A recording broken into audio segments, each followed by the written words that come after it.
আসসালামু আলাইকুম। এখন শুনবেন সংবাদ শিরোনাম। আষাঢ়ের মধ্যভাগেও গরমের তীব্র দাপট, জনভোগান্তি চরমে। সর্বোচ্চ তাপমাত্রা রেকর্ড নীলফামারীর সৈয়দপুরে 37.5 ডিগ্রি সেলসিয়াস। বরিশাল সিটি কর্পোরেশনে এক ওয়ার্ডের জন্ম নিবন্ধনে ওটিপি জালিয়াতির অভিযোগ। বিভিন্ন জেলার মানুষকে দেয়া হয় বার্থ সার্টিফিকেট।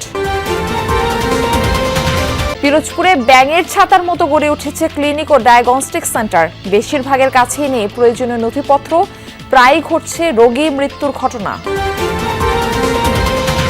বিদ্যুৎবিহীন ভোলার বিচ্ছিন্ন জনপদ মদনপুর 2021 সালে সংযোগ পেলেও 7 মাস পর ছিঁড়ে যায় সাবমেরিন কেবল। 4 বছরে হয়নি কোনো সমাধান। আমরা মিটার লাগাইছি, 1 মাসও চালাইতে পারি না, আমাকে কারেন্ট গেছে। পুলানা ভরা এলাকা 10টা 11টার দিকে হয়ে যেত করতারতো অন হয়েও হতারা না। আমরা গেছি যে সাবমেরিনটা আমরা আমাগরে বাড়াইতে বাড়াইতে যে 4-5টা বছর আমাদের চলে গেছে। আসসালামু আলাইকুম। এতক্ষণ শুনছিলেন সংবাদ শিরোনাম, এখন শুনবেন বিস্তারিত। সূর্যের প্রখর তাপ ও তীব্র গরমে হাঁসফাঁস জনজীবন। আষাঢ় মাসেও সারা দেশে তাপমাত্রার পারদ ঊর্ধ্বমুখী। তীব্র গরমে বিপাকে খেটে খাওয়া মানুষ।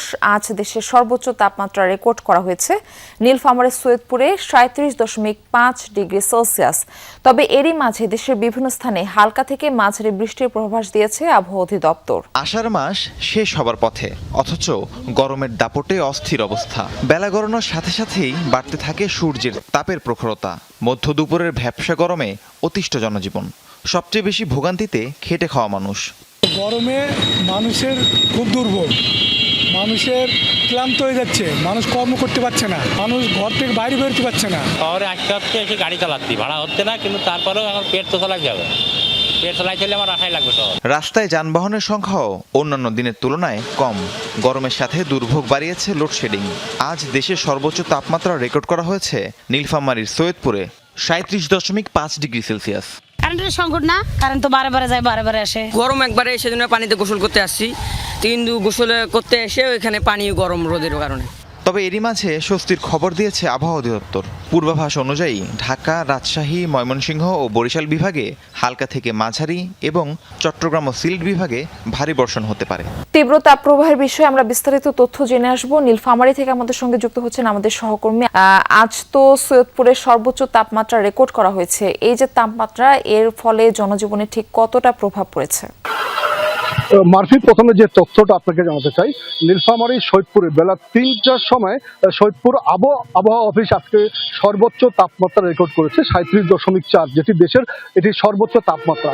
এই তাপমাত্রার কারণে এখানকার জনজীবন খুবই বিপর্যস্ত হয়ে পড়েছে। আপনি জানেন যে এই সৈয়দপুর শহরটি হচ্ছে মূলত লেবার টাউন, শ্রমিক প্রধান শহর হওয়ার কারণে বিশেষ করে যারা রাজমিস্ত্রি রয়েছে, অন্যান্য শ্রমিক রয়েছে, রিক্সা চালক, ভ্যান চালক, অটো চালক যারা রয়েছেন, তাদের কিন্তু আয় রোজগার খুবই কমে গেছে। তাদের সাথে আমরা কথা বলেছি, তারা বলছেন যে আজকে যে তাদের রিক্সা এবং অটো রিক্সার যে জমা ভাড়া আছে সেটাই কিন্তু তারা তুলতে পারবে না। আমরা বাজার ঘুরে দেখেছি, বাজারের লোকজন একেবারে নাই বললেই চলে, খুব প্রয়োজন ছাড়া মানুষ কিন্তু বাড়ি থেকে বের হচ্ছে না। সেই হিসাবে আমরা দেখছি দোকানপাটে গ্রাহক সংখ্যা কমে গেছে, তাদের ব্যবসা বাণিজ্য একেবারে নাই বললেই চলে। আমরা ভিড় দেখেছি মূলত শরবতের দোকানে, কুশার রস যেখানে বিক্রি হয় সেই দোকানগুলোতে ভিড় দেখছি।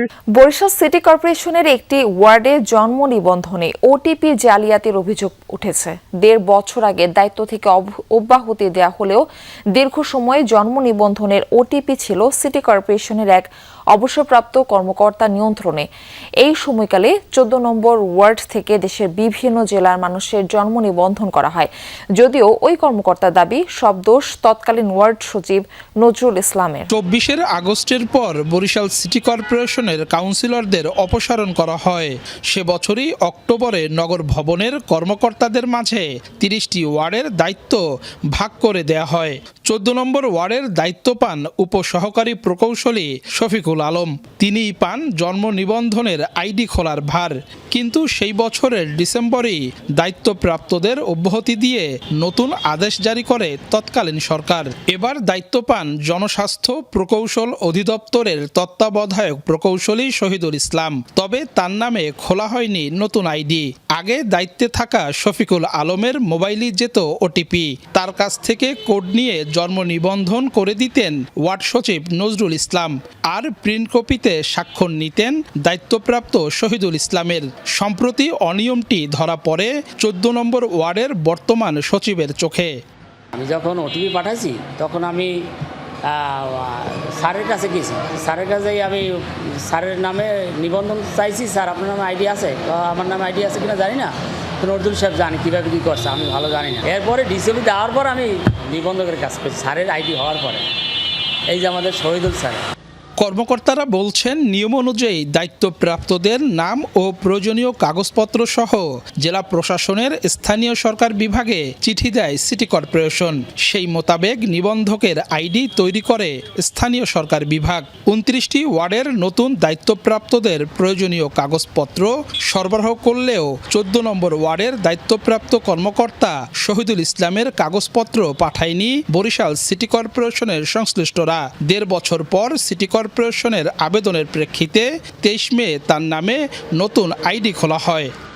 যাচাই করে তুমি ঠিকমতো দিলে আমি হার্ড কপিতে সই দেই, এছাড়া আমি স্বাক্ষর দেবো না। আমি অনেক লোকজন ফিরিয়ে দিয়েছে যে সচিবের স্বাক্ষর ছাড়া আমি স্বাক্ষর দেবো না, যেহেতু আমরা সময় পাচ্ছি না, আমরা যেহেতু যাচাই করার সময় পাচ্ছি না, সেই ক্ষেত্রে আমি ও যেটা যাচাই করে পাঠাই দিয়েছে সেটার উপর আমি স্বাক্ষর করছি। আমাদের কাছে বাকি সবগুলো ওয়ার্ডের যারা দায়িত্বপ্রাপ্ত ছিলেন সবার কাগজপত্র আসলে উনার কাগজটা সিটি কর্পোরেশন থেকে আমাদের কাছে পাঠানো হয়নি।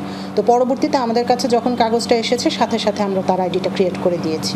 কয়েক বছর আগেও জেলা সদর বা হাতে গোনা উপজেলায় ক্লিনিক ও ডায়াগনস্টিক সেন্টার দেখা যেত, অথচ পিরোজপুরের অলিগলিতে বর্তমানে ব্যাঙের ছাতার মতো বেসরকারি চিকিৎসা সেবা কেন্দ্র গড়ে উঠেছে।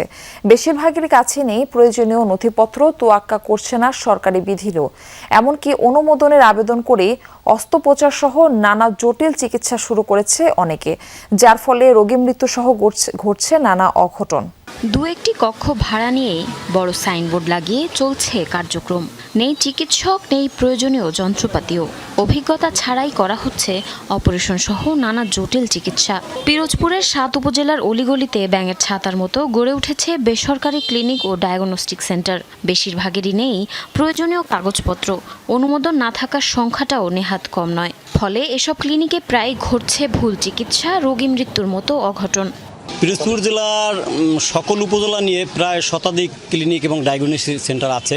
এক ক্লিনিকে যদি ব্লাডের এ পজিটিভ আসে, অন্য ক্লিনিকে দেখা যায় সেটা ভুল প্রমাণিত হয়, সেখানে বি পজিটিভ আসে। তারা আপনার হইলো আগে বারবার বলছে নেগেটিভ, মুখেও বলছে নেগেটিভ, কিন্তু বাস্তবে পজিটিভ। আর প্রথম তো তারা ডাইরেক্ট দিছে, রিপোর্টই দিয়ে দিছে নেগেটিভ, তো নেগেটিভ রিপোর্ট আবার কিভাবে পজিটিভ হয়?